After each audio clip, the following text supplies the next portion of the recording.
Padişah yazın günde 4 defa sofraya oturur. Fakat kışın daha az yer. Kendisi sofrada bağdaş kurarak oturur. Sofra etrafı çok defa 2 parmak yüksek, som gümüş büyük bir siniden ibarettir. Som altından mamul ve mücevherlerle müzeyyen diğer sofrası daha vardır ki bu senede ancak 3-4 defa kullanılır.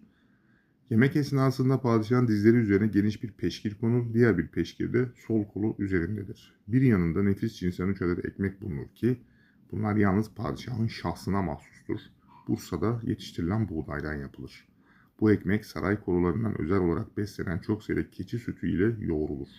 Sofra vidal olup padişah istediği tarafa döndürebilir. Çünkü o eti bizzat kendi parçalar.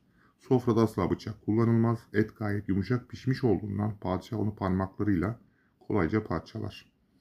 Zira hekimler mutfakta olanların kullanılmasını men etmiştir. Baharat konulmaz.